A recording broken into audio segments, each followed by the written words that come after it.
Alors, assalamu alaikum, les auditeurs de priorité. Salam, salam, salam, salam. maa ngi souhaité ñëpp dîner tout un chacun. Happy Thanksgiving. Aujourd'hui, c'est une fête américaine pour les auditeurs de priorité. Ku ñu may déglu maa leen di souhaiter la bonne fête. Ma décidé ñëw tey ci plateau bi encore pour waxtaan ak yéen concernant la situation du pays. te boo gisee ma décidé tey ma ne damay def benn pause ñëw taxaw fii def benn émission am na benn interview bu ma gis là au niveau de médias concernant Diomaye Faye, le choix que Ousmane Sonko a fait sur Diomaye Faye.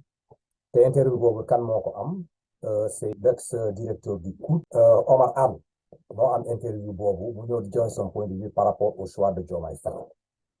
bi ma ko dégloo ba pare je ne peux pas ne pas rester indifférent par rapport à cette action-là. Et m'a lancé un appel fort au président de la République. Ne jéem a seet dans son groupe-là. Su fekkente mën nañu choisir des gens qui peuvent aller dans les plateaux pour des émissions, ñu choisir leen quoi. Parce que moom mi ci boppam, il s'est posé des questions la semaine dernière, pour savoir exactement pourquoi moom, avec tout ce qu'il a fait au Sénégal, il n'arrive pas à comprendre que ces gens-là ne sont pas en mesure de véhiculer ou bien de transmettre le message là pour expliquer à la population liggéey boo xam moo koy def.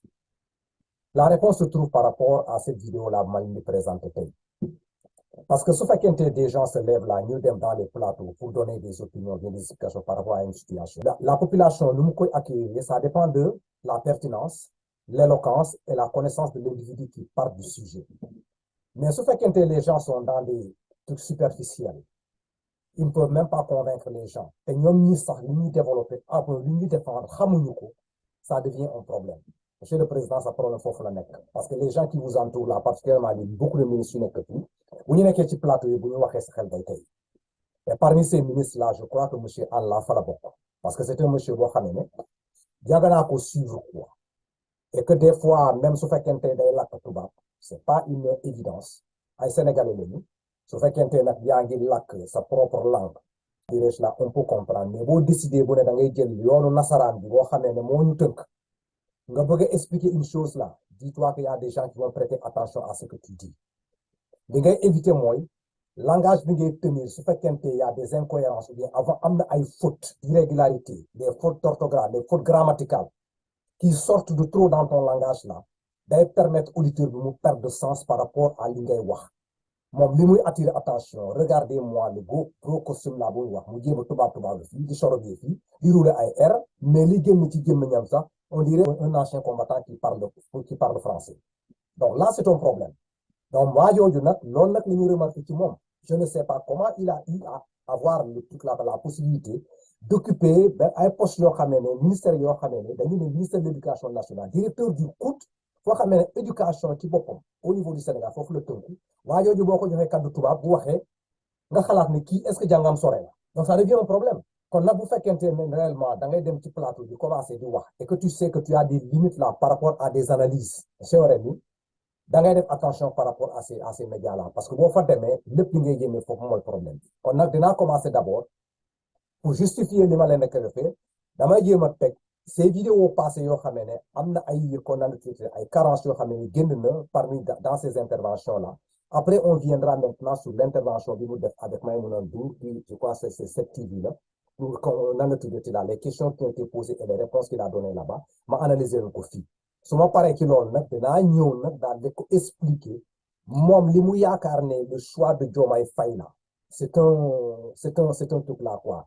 C'est un problème boo xam ne Diomaye Faye ses parents là war nañoo xam ne Ousmane Sonko da ko bëggul affaire yooyu da ko bëggul xëcc parce que moom daanu na il n'a rien compris de ce qui se passe dans ce terrain là quoi. Voilà donc loolu yëpp nañ ko fi analyser fii quoi mais balaa maa dugg foofu d'abord je reviendrai dinaa teg fii sa première vidéo jéem a analyser pour essayer de voir au juste là la pertinence de ce monsieur là son degré intellectuel là et sa capacité d'analyse par rapport aux choses.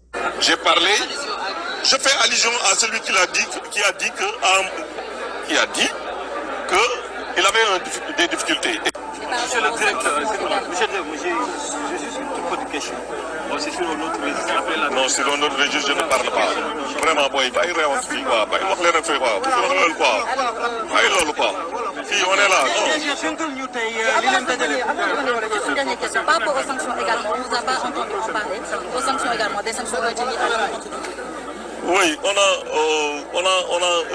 je pense que il faut constater, hein, c'est un bon fonctionnement de la Ligue de basket. Ils se sont réunis. Je pense qu'ils ont condamné la violence. Ils ont condamné la violence. Comme ils ont condamné la violence, nous sommes avec eux. Nous sommes d'accord avec eux. Maintenant, ils ont décidé de sanctions, mais je pense que nous, déjà, nous avons regretté ce qui s'est passé. Nous prendrons contact, nous réagirons et nous demanderons à ce que... Nous irons en appel, hein, et nous demanderons à ce qu'on nous permette de jouer. Parce que quand même, ici, l'essentiel, c'est que les gens se regrettent et mettent en place un dispositif qui permette de parer à des événements de cette sorte. Nous sommes le seul pays africain francophone qui ont des UVS qui vont recevoir des universités virtuelles. Nous sommes le seul pays, y compris le Maroc, qui vont recevoir un lot de 6 000 ordinateurs. Mesdames, Messieurs les représentants et représentantes de la représentation nationale,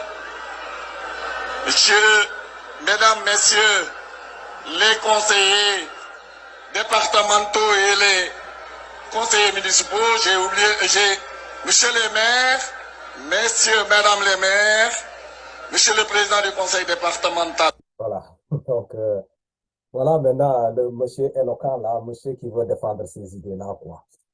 Voilà, les fautes là qu'on peut remarquer dans son discours là, avec des hésitations qui ne finissent pas, qui ne finissent pas.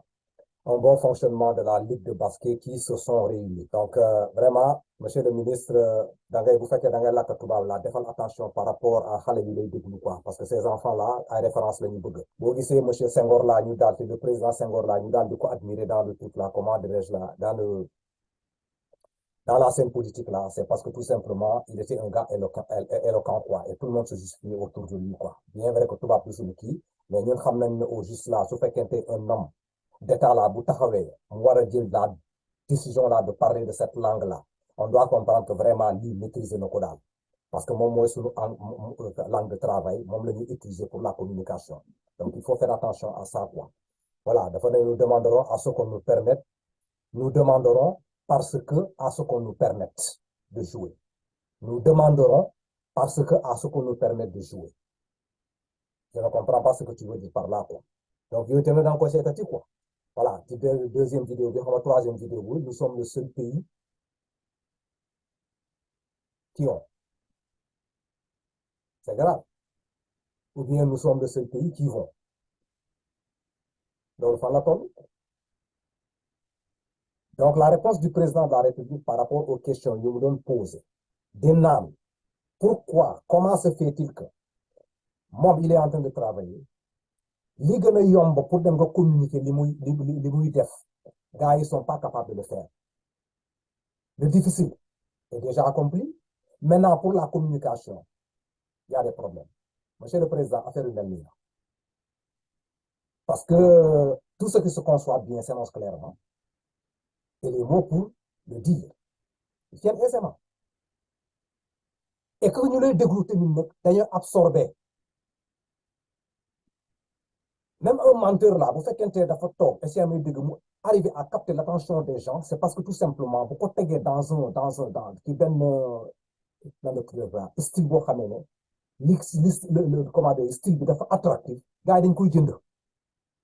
Mais malheureusement, si on te trouve des gens yoo xam ne ils sont limités d'abord sur la connaissance, parce que c'est ce qui se voit, quoi. Da ngay xam ne ñii li ñu expliqué ni am nañu ay problèmes ci loolu, ils ne maîtrisent pas la situation comme il le faut. Et que tamit nag seen éloquence bi des na, comment voulez-vous que nag lépp li ngay liggéey ñooñu bu ñu demee ci terrain bi ñu daal di ko jaay? Voilà le problème, la réponse à la question que nous demandons la semaine dernière. Qu'est-ce qui ne va pas? C'est ça. Parce que les gens qui vont dans le plateau là, pour défendre ils n'ont pas les moyens de défendre. Il suffit tout simplement de poser la question. Regardez, ils sont dans l'évasif, quoi. Ils ne peuvent pas se trouver dans le bon parce qu'ils ne maîtrisent pas. Ce sont des gens qui ont pris la politique comme étant un métier comme nous, bon, parce qu'ils ont joué quelque part d'autre là. benn na la tudd ci la comment on l'appelle encore là nekk di xawaare fii di tàgg fii toujours ils se retrouvent dans une position après maintenant on veut prendre ces gens là pour aller ñu comment dire là ñu défendre la cause là non les gens qui seront en mesure de défendre une chose là boo leen tegee ci seen place ñu am le culte du mérite liggéey bi ñu leen di jox dañ ko maîtriser amul loo leen di laajte duñ la ci tontu te buñ la koy expliquer da nga xam ne ñii dañ koo tari du am benn problème mais malheureusement comment on peut dire que c'est un directeur de COUD ministre de l'enseignement supérieur nga nekk fii di wax là et que les gens là ne comprennent pas exactement yow fi ngay jëm c'est déjà un problème c'est ce monsieur là qui va venir expliquer le fait que Ousmane Sonko ait désigné Diomaye Faye pour ñu defar ko parrainage il est en train d'expliquer à la population pourquoi Ousmane Sonko a fait une erreur, Ousmane Sonko ne devrait pas le faire. Et malheureusement, la façon dont il commence à expliquer ça, c'est devenu d'une façon très maladroite. Parce que tout simplement, il a été pris par sa propre turpitude en voulant coller sur Diomaye Faye quelque chose boo xam ne taxawul. Journaliste bi may féliciter au passage ne l'a pas laissé passer parce qu'il y a beaucoup de gens politiciens qui vont et que les journalistes font leur affaire mais cette dame là dafa taxaw mu ne ko nag léegi su fekkente toi tu penses que loolu mu ngi fi donne-moi des preuves on va essayer de suivre exactement cet entretien là bu mu am pour ñu jëm ko décrypter ensemble.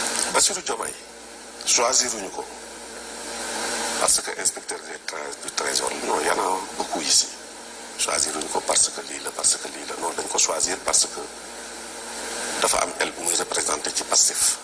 ban el. ay rek dafa ñëw.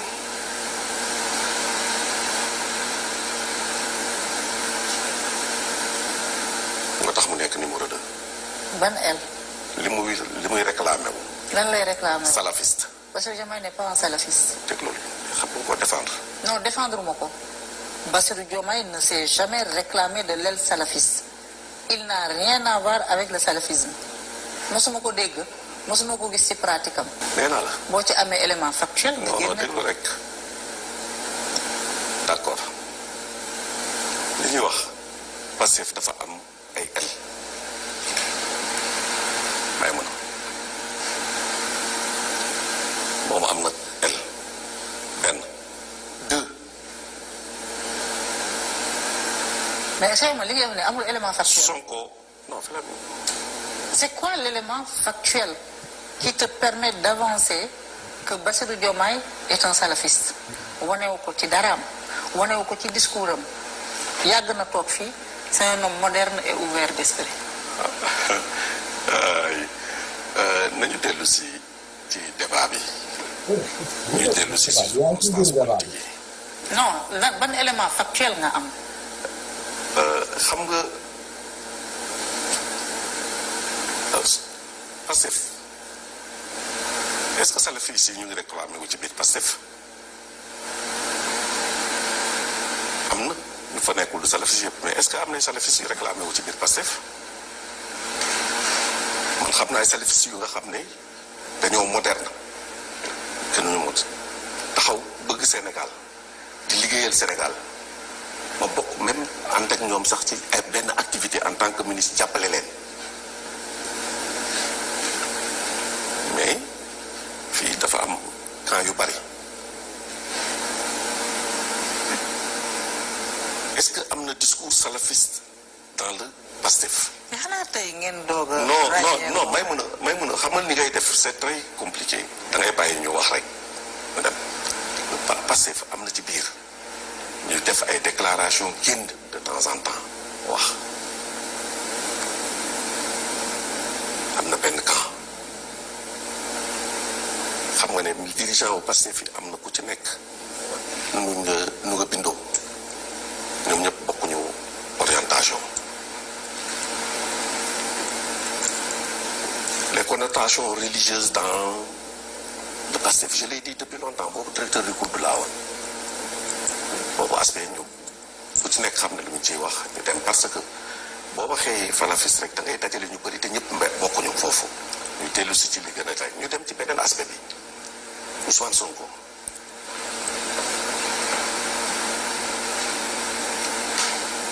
Bassirou Diomaye le choisir man bëggoon naa ba ñu tëjee boj Bassirou Diomaye mu nekk ci biir prison moom mu nekk ci biti ni muy woote nañu dem marché ko bu woote woon boobu nañu marché pour génne Bassirou Diomaye ma xam ne bëgg na ko mais tey nii man bu doon may mbokk Bassirou Diomaye dinaa def attention xoolaat. lu tax ñuy def attention. am na ay candidats am na ci biir Pastef ay candidats déclarés wut parrainage nekk ay maire gagné ay élection am base ci ay dëkk yu dëgër yu wër am base yu dëgër ci ay dëkk. kan ngay wax Birame Souleye. non damay wax rek am ay base nekk candidat Dakar Thiès ak feneen am ay kàddam moom Bassirou Diomaye dañ ko gagné ci dëkkam ba mu dëkk te du dëkk bu. en 2017 Ousmane Sonko naa gagné. non waxuma loolu. tey critère non damay ne critère d'évaluation yi. En 2017, Ousmane Sonko n'a gagné nulle part et aujourd'hui il est le chef de l'opposition. Il est en prison. Ça ne veut rien dire. Il est en prison comme moom Sonko. nee naa la Sonko li ko tere nekk déclaré candidat man sama analyse politique mooy décision cour CEDEAO te cour CEDEAO moom li mu ne ñoom dañ leen a war a jàpp ci yoon li ñu def gouvernement dafa respecté procédure bi moom ak Bassirou Diomaye yépp la boole mu désigné ko alors que li dal ci kawam moo dal ci kële.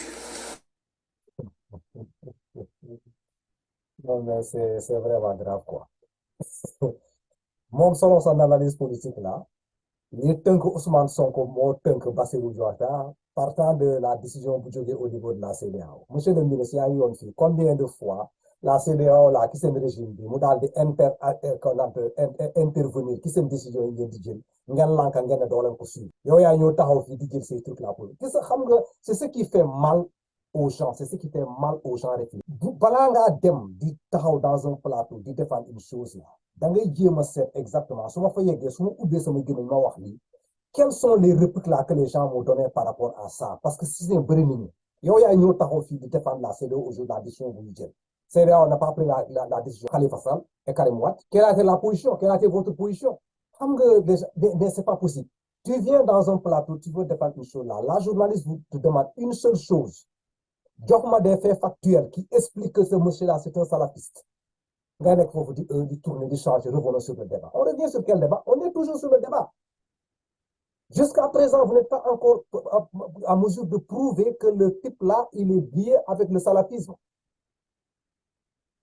et même ce que dit c'est un salafiste c'est quoi où est le problème dans ça croyance religieuse là où est le problème.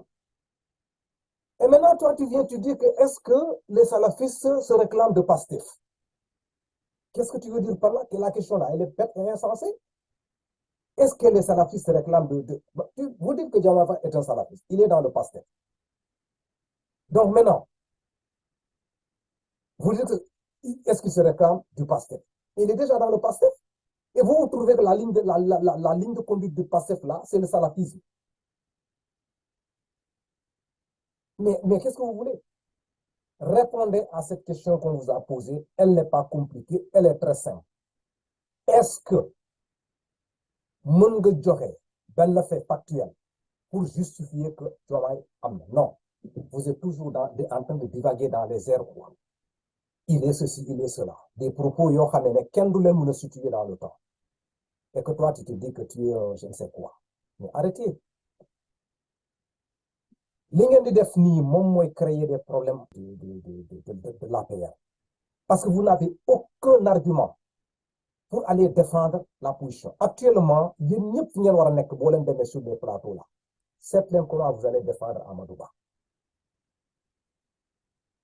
Comment vous allez vendre Amadou Ba? Sonko vous a montré, là où il est en prison, il est plus dangereux encore que mu nekk au dehors.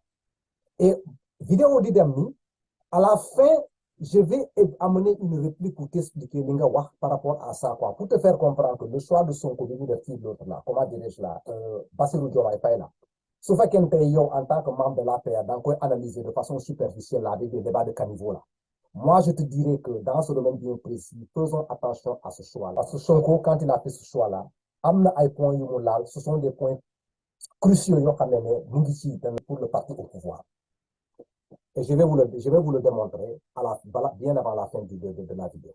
Maintenant, on continue le truc là, quoi, le débat là. mu désigné ko alors que li dal ci kawam moo dal ci kële man doon naa réfléchir te yow yaa wax sa question. pourquoi ngeen di pourquoi. non xaaral Cheikh Omar. may mun a yow da ngay analyser. Cheikh Omar bu nga pare laaj ma bu ma tontee nga pourquoi ñuy xalaate nii. yow yaa wax Ousmane Sonko ba mu fi démarré en 2017 2019 dañ ne salafiste la bàyyi ngeen débat boobu. bàyyiwuñ ko. yow ci sànq ci sa wax nga ne sànq ci sa wax nga ne. waaw boo gisee Bassirou Diomaye nekk numéro 2 c'est parce que il est salafiste donc Ousmane Sonko n'est plus salafiste c'est maintenant Bassirou Diomaye. pourquoi ngeen mais dans toutes les organisations dafa am des radicaux des modérés des conservateurs. ñu topp la ci radicaux. pourquoi. oui ñu topp la ci radicaux waaye léegi xam nga léegi dama lay topp. yow yaa wax. waaw yow yaa ma posé question léegi nee nga radical la. non waxuma radical la dama ne dans toutes les organisations day am ñu am ngëm-ngëm ultra gauche gauche conservateur gauche radical yooyu yëpp ay courant dafa am. xam nga man bokk naa ci parti de gauche. waaw man damay réclamer ci courant. waaw ba ma nekkee foofu am na ñu nga xam ne dañ may ne lii la parce que bokkuñu courant. mais le salafisme n'est pas un courant reconnu dans l'ex-Pastef. Et concernant. yow da ngaa nekkoon ci biir Pastef ba xam courant yi. concernant non xam nga je suis journaliste j'observe. oui nous aussi on est acteur politique. ñoom bu ñu taxawoon. on est acteur politique. assumé ko. ñu xam ko. non kon nekkatoo ci politique. bu courant demee bay laqatu ci beneen parti mooy mënul assumer li mu doon ci terrain politique lañ nekk. concédons que nekkul salafiste mais ses positions sont proches de ces. mais est-ce que débat bi ci sur ces appartenances religieuses mais est-ce que tu contrôles le débat. je le contrôle. je ne place pas de mots bu ma nee acceptons nga relancer. tu peux me pousser à fond bàyyi ma boo ma bàyyee boo bëggee ma wax li may génne yëpp da nga may bàyyi ma wax sinon du génn. waaw waxal maa lay déglu. gis nga ce qu'on a 2021 bi ñu jul génn bii ñu génn jëm tey il faut beaucoup de courage pour analyser li xew Sénégal réew la bu nekk ci biir réew ñëpp am réew yu bëri yu ñu wër la situation internationale avec les forces politiques qui sont ci ñi nekk ñëpp kuy jàng rek xam nga politique xam nga nan la ñuy réaliser kuy làqatu kuy defeeñal ak lépp nit ñi am nañ mandarga yoo xam ne boo ko bàyyee rek ñu analyser ko wax ko quand on attaque notre système religieux quand on attaque on se démarque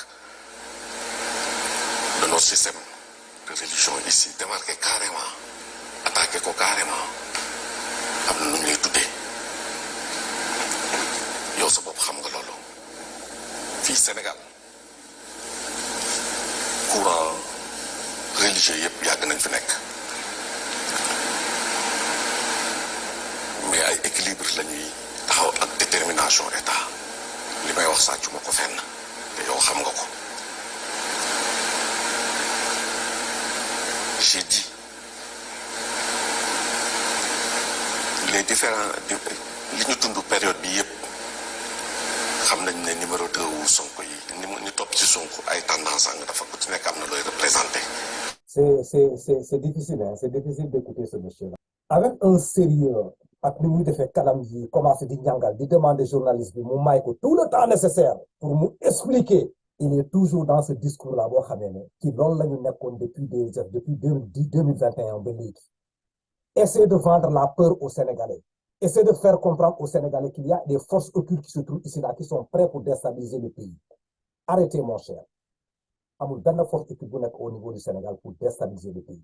Aujourd'hui boo ñëwee taxaw ci plateau bi il y a une question que la journaliste ne va poser. Les pick-up là yoo xamee ne dañ leen gis bi manifestation yi di am ñuy yeb des gens armés avec des kalachnikovs là le numéro 9 là, dont tout le monde a vu, même au plan international là, ngeen expliquer ce numéro 1 là, le numéro 9 là, ban gars, ban nit là. Mais vous ne parlez pas de ça. On voit des gens, ils sont à côté des forces de défense et de sécurité qui ne s'inquiètent pas, armés. Au Sénégalais qu'il y a d'autres forces occultes qui se trouvent ici. La force occulte que les Sénégalais ont vue, c'est le numéro 9, Anamou. Pika Boumouyar, Yek, Anamou. Djogé qui s'en siège. Après, maintenant, vous voulez rester ici pour revenir sur des futilités que les gens ont déjà témoigné. Ils ont des idées sur ça. Sénégalais, yep, gis nañ ko. Le monde international a fait des commentaires là-dessus. Les médias sénégalais ont fait des commentaires là-dessus. Ñepp wax nañu. Et puis ñepp condamner ce qui est en train de se passer au niveau du Sénégal pour démentir les propos que vous êtes en train de tenir d'embe. Ce sont les mêmes propos encore indiqués aujourd'hui devant ce journaliste-là. Mais est-ce que vous avez le sens du nouveau roi? C'est quelque chose de petit. Si vous venez dans ce truc-là, Amadou va maintenant candidat. Lan ngay indi de positif sur la scène là pour convaincre les Sénégalais là, l'union des derrière Amadou Ba. Ngay toog foofu là faire comprendre à ces Sénégalais là, ni ñu war a xalaatee par rapport à Ousmane Sonko, par rapport à Diomaye. Et la journaliste a été bien claire devant toi pour te faire comprendre une chose. Que les mecs qui s'abordent, c'est pas ce qui se passe dans la logique de la nation. Est-ce que vous ne pouvez pas changer de logiciel? Arrêtez, ça ne marche pas, ça ne marche pas. Les Sénégalais, ils sont en avance par rapport aux informations. Ils viennent du véhicule dans tout là, témoin déranger le président de la République. Il a de sérieux problèmes avec vos communications si vous êtes devant les médias. Quand on vous écoute là, on a du mal à comprendre. Une personne peut mentir, une personne peut défendre une idée, mais dans l'éloquence là, ça peut passer. Mais non seulement on n'est pas éloquent, non seulement on n'est pas pertinent, mais on n'est pas intelligent sur ce fait pour essayer de défendre des idées. On continue la vidéo, mais parce que moi, je vais vous démontrer exactement là, le choix là qui a été fait par Pastef là, de Diomaye. Ban impact lay am sur le parti au pouvoir là. Et je crois que c'est quelque chose qu'on va nous réfléchir. Le monsieur, il est là, il décide. Au lieu de vous considérer comme des intellectuels. Okay. Est-ce qu'on est intellectuel anyway? Souvent, on va continuer là. Non, da nga may bàyyi ma wax ba pare nag. non déglu rek. Donc benn choix Sonko dafa opéré wu ci benn camp par rapport à d'autres.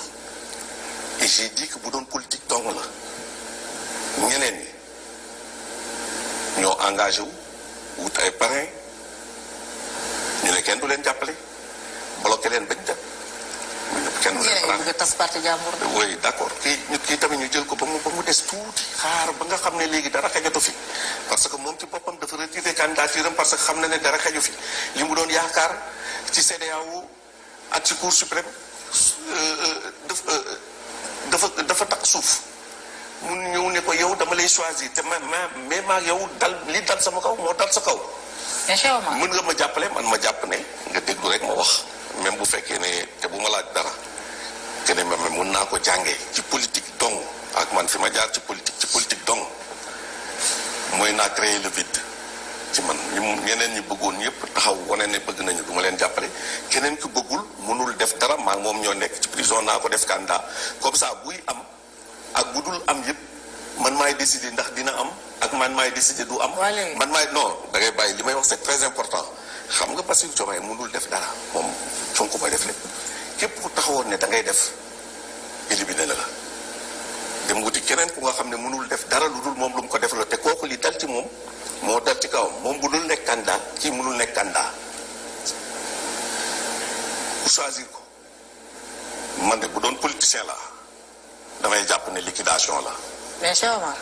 yow miy wax nag nii la mel loolu dafa doon nekk condition bu am importance bu fekkoon ne moom mu ngi ci biti mën a def campagne ñuy wax ne kii ne la taxawee nii la taxawee mais kii mu choisir indiqué ko yow mun na nekk candidat. Cheikh Omar. non dama lay laaj est-ce que yow mun ngaa nekk mun na nekk Cheikh Omar. candidat fii ak fukki at ak fukki fan ak juróom yi des fii ak fukki fan ak juróom yi des ñu pare parrainage Cheikh Omar. non déglu ma wax la rek est-ce que yaakaar nga ci.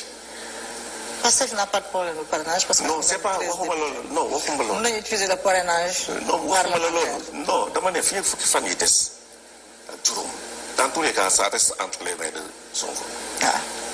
waaw mais may ma. te ce n'est pas évident nag. waaw il faut pas waaw bu préjuger parce que bul xeeb bul xeeb yeneen gars yi nekkoon foofu waru def seen leen bàyyi parrainage. xel de toute façon.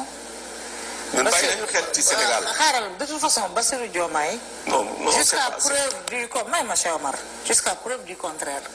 il est candidat. waaw da ngay poser question am da ngay affirmer. xaaral damay attirer sa attention il est candidat électeur et éligible kenn xañu ko ay droit am loolu muy beneen bi dañ yàgg a accuser Sonko d'être salafiste ça ne lui a pas empêché d'arriver troisième ça ne lui a pas empêché de renforcer son électorat jusqu'à devenir aujourd'hui le principal parti de l'opposition est-ce que waru leen plutôt bàyyi xel sur le poids sur la force ak sur les alliances yi le candidat Bassirou Diomaye Faye am plutôt que sur ce débat-là caricatural.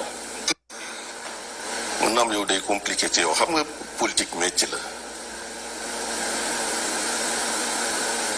boo indee débat boobu la ñuy def mais ñun suñuy an méthode d'analyse ak suñuy stratégie bu ñu koy teg dana yëpp la ñuy tenir compte. Vous avez en face un candidat sérieux. déglu ma wax la non loolu c'est une affirmation. non attends ci base électorale bi mu sukkandiku déglu ma base boobu en fait un candidat sérieux. déglu rek. jeunes yi ay kii fa salafiste la déglu ñu loolu déglu rek gis nga déglu rek may mun a man scientifique laa nag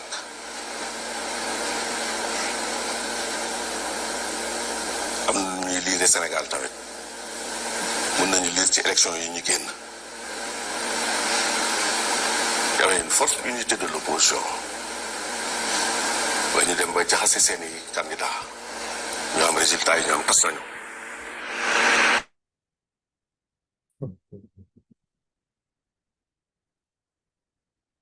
Bravo Maïmouna Ndoye Faye ma ne ko bravo malgré que am na question yoo xam ne bëgg naa nga poser ko waa ji mais au moins tu as su amener ce monsieur là avec tous ces trucs là quoi ces turpitudes là bi mu def autour de l'émission là mën nga indil nga ko au moins benn réplique vers la fin boo xam ne man je suis satisfait pour ça quoi pour lui dire que tout ce que tu es en train de raconter comme ça la supputation yi ngay nekk ni di def noonu jusqu'à preuve du contraire si le monsieur était réfléchi mu sukkandiku si loi Sénégal jusqu'à preuve du contraire Diomaye Faye est candidat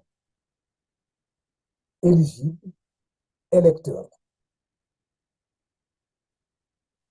une personne réfléchie boo ko waxee loolu rek dana xam ne danga ko delloo tout ce qu'il a développé ici là pour essayer de justifier que le monsieur n'avait pas été candidat Maïmouna Ndoye l'a résumé en un temps pour lui dire que jusqu'à preuve du contraire il dit que c'est un mathématicien il n'a qu'à analyser jusqu'à preuve du contraire ce que ça signifie comme tu n'as pas encore prouvé le contraire ici là mais le monsieur là est toujours éligible la probabilité d'être électeur là ou bien d'être candidat là ou bien ça va passer ou pas kooku xamuloo ko donc pourquoi toi tu es là avec une certitude pour dire que le choix a été mal porté moom mooy de un de deux quand on analyse son intervention on a l'impression que le simple fait de pousser Sonko jusqu'à la retraite il s'attendait à ce que Sonko choisit parce que boo déglu son raisonnement il y a des gens qui étaient avec Sonko ñu trahir Sonko et c'est amee dégg parce que tout simplement ils ont des jeux à faire maintenant ils ont déjà misé sur quelqu'un à l'extérieur yoo xam ne ce sont les députés ou bien des maires qui ont ils sont candidats ils ont la popularité pourquoi Sonko n'a pas choisi ces gens-là parce que tout simplement ils ont déjà misé sur ces gens-là ñu jéem a seet peut-être ñu jëlee ñooñu comment ils vont faire pour essayer de continuer la corruption et le maillon le plus sûr le maillon le plus dur à casser c'est Diomaye Faye maintenant comme Sonko a choisi Diomaye Faye ils ont des problèmes quand on analyse sa réaction là par rapport au choix loolu lay wundu il est déboussolé parce que c'est un jeu de calcul dafa yàqu Il dit que c'est un analyste politique, il est intelligent, il sait que non. La façon dont vous raisonnez comme ça, moi, camarade, en vous regardant, je dis que vous avez déjà une idée de celui qui devrait être le successeur de truc là, de Ousmane Sonko dans Yewwi Askan. Maintenant, il faut calculer comment faut-il faire que c'est un maillon faible, comment le récupérer. Mais vous avez su que Diomaye Faye ne peut pas être un maillon faible. Et on l'a choisi. C'est ce qui explique tout ce truc-là. Autour de la candidature de Diomaye Faye, l'on peut justifier. Si réellement Sonko a fait une erreur, Diomaye en prison, vous avez la certitude qu'il ne peut pas être président. Mais alhamdoulilah, vivez votre honte tranquille et allez occuper de trucs là, quoi. Comment faire pour élire, comment dirais-je là, Amadouba et oublier ces gens-là. Mais ce fait que des gens là, ils plateau, d'y expliquer, d'y dire le salafisme là encore, d'y utiliser fille, et que même Landou vous a fait comprendre que cette jeunesse qui trouve ici là, et on y connaît, parce qu'on a commencé avec Sonko, l'un avec la popularité. Vous prenez les mêmes bêtises là, les mêmes erreurs là pour les amener chez Diomaye. Qu'est-ce que ça va amener? Popularité. Est-ce que vous vous rendez compte que ce que vous êtes en train de faire? Arrêtez tout de suite. Maintenant, concernant le choix de Diomaye Faye, je viens vous dire, si vous ne faites pas attention là, ça va coûter trop cher au président de la République, pour son parti. Vous avez vu les législatives là, qui ont passé ici là. Quels sont les deux bastions le président Macky Sall a occupé? C'est le Fouta, le Sine, le CRR. Pourquoi? Macky Sall est un tout couleur, grandi en Fatick. Les deux ethnies là, le Djola et le CRR, ce sont des ethnies l'étranger bu ñu la xasee adopté ñu dugal la ci biir taranga bu ñu lay jox sax essai amee dégg day dépassé seen doom yi sax quoi ñu tegal la ko. C'est le Djola et le CRR qui est comme ça. Macky Sall a grandi dans ce milieu, adopté cette culture-là. Les CRR l'ont embrassé, ñu jël ko daal ko samp. Le Sine et le Saloum, derrière le président de la République. Ñu jox ko benn électorat nag. Monsieur le ministre, qu'est-ce que vous pensez que ñoom seen doom aujourd'hui, un enfant qui a tout fait li mu war a def mu juddoo fu mu war a juddoo parents yi daal di taxaw ñu encadré ko ñu jox ko une responsabilité au niveau étatique mu nekk di ko assurer ngeen na ko coppe dugal ko ci kaso. Vous pensez que les CRR là vont rester et regarder cette forfaiture là mu dem ni question là lay demander man de su ma nekkoon foofu de saa waay ma analyser ko. Ça ne se fait pas. On est en politique. Nga bëgg analyser géopolitique. Sa passion fu mu nekk. Les gens qui t'ont porté. Nga xam ñoom ñi analyser seen culture lu mu mel. Doo jël seen doom nga dugal ko ci dans les futilités au niveau de la prison. Après nga toog nga yaakaar ne ces gens-là vont rester là parce que toi tu es ceci. Déedéet. Donc le signe là, moi je peux vous garantir que ces CRR là am na loo xam ne ñu ngi koy préparer seen électorat bi nañu ko kiss goodbye. On n'a qu'à dire goodbye à cet électorat des CRR là par rapport à ce qui s'est passé à Bassirou Diomaye Faye man maa la ko wax. Parce que les CRR vont demander libérer suñu doom depuis ñu koy demander ba léegi kenn mayu leen ko. Le seul moyen pour que Diomaye Faye là mu jóge fu mu nekk nii présentement là fu mu nekk nii là ce sont les urnes. Et nous on est un candidat de ce type. Voilà une opportunité pour tous les CRR là de se lever comme un seul homme et dire qu'on est derrière ce jeune là. Ils ne vont même pas analyser. C'est-à-dire de facto ils seront derrière ce jeune là. Et comme vous venez récolter des bêtises là, des trucs là au niveau du truc là des télévisions là. Sans pourtant voir cet aspect là, ça va nous coûter trop cher. Et puis vous dites que vous êtes développé. Mais bien, arrêtez. La pertinence, l'éloquence, la connaissance et la maîtrise du sujet du débat, ne pensez pas que bon, on est ministre là, puis quand vous êtes là, on est en train de se redire là, raconter du n'importe quoi là, que déjà, ça écœure les Sénégalais.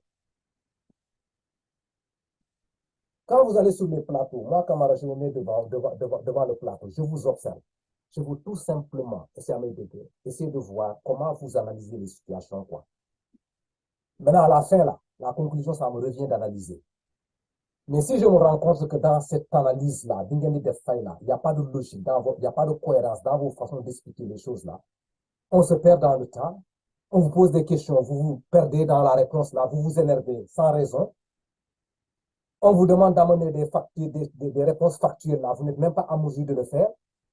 Le temps que vous avez perdu sur cette télévision-là, qu'est-ce que ça a servi? Ban importance là à un Sénégalais, boo xamee ne dafa déglu mu ne waa ji wax na dëgg. Amul. Tu es resté un et tu es sorti un dans ce truc-là. Il n'y a pas de gain. Parce que Mme Ndour a parfaitement raison. Cette jeunesse-là ne sont pas là pour essayer de penser au salafisme-là et les idées que vous êtes en train de décrire comme ça là. Ils sont dans une nouvelle logicielle. Quittez dans votre camp là, comme président Maxal, nous avons cette politique correcte autrement là pour essayer de donner une chance au candidat Amadouba. Vous ne le faites pas, il y a tellement de problèmes qui se posent au niveau de l'APR maintenant là, et chez Amédégué.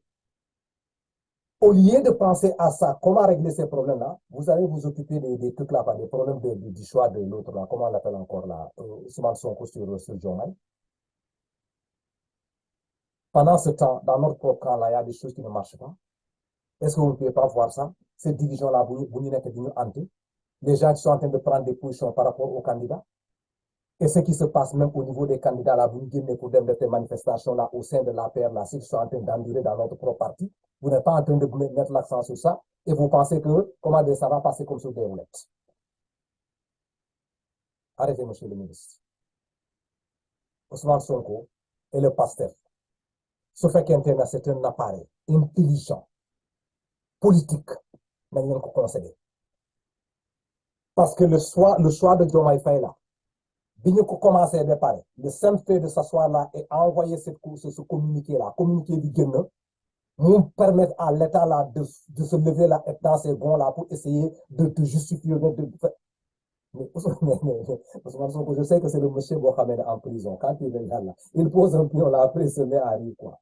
La personne la plus aisée actuellement au Sénégal là, c'est Ousmane Sonko dans la prison. Maintenant, il est en prison, on pense qu'il est dans la prison dessus. Non. C'est un monsieur qui pose des pions là, après regarde la télévision là, tranquillement là, sans gêne là, il est en train de rire là pour voir vos agissements là. Vous présentement. Vous pensez que vous amenez l'ingénieur après, vous gagnez pour essayer de le voir. Depuis que Diomaye est sorti, c'est terminé. Ce jeune-là a pris une popularité en une journée. Pourquoi? Parce que tout simplement, l'ingénieur est fini, mon long. Même dans les plateaux, là, commencé à dire, je ne suis pas d'accord par rapport à ça. Les Sénégalais vous diront que, ils ne sont pas d'accord. Mais ils pas. C'est là où la mentalité des Sénégalais se trouve. L'ingénieur bagne, l'on ne peut pas. Quand est-ce que vous allez comprendre ça? Donc, arrêtons.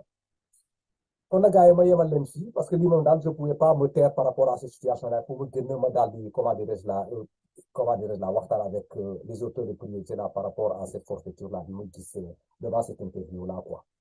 Nous arrêter. Laissez le PASTEF là faire ce qu'ils sont en train de faire. Concentrons-nous sur, comment dirais-je là,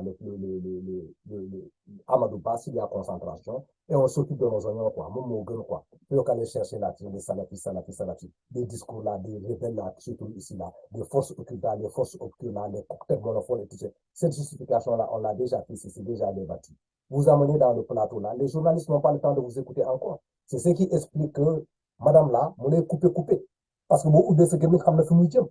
Combien de fois ils ont débattu ces sujets? Si tu veux que la personne te laisse développer, amène quelque chose de nouveau, mais tu veux venir répéter encore ce que les gens ont dit depuis belle lurette. Et moi, il a fait des interviews là-dessus. Finalement, on a quoi ça pis? Voilà, gars, merci beaucoup. Moi, je vais vous remercier pour cette attention de notre professeur à l'émission.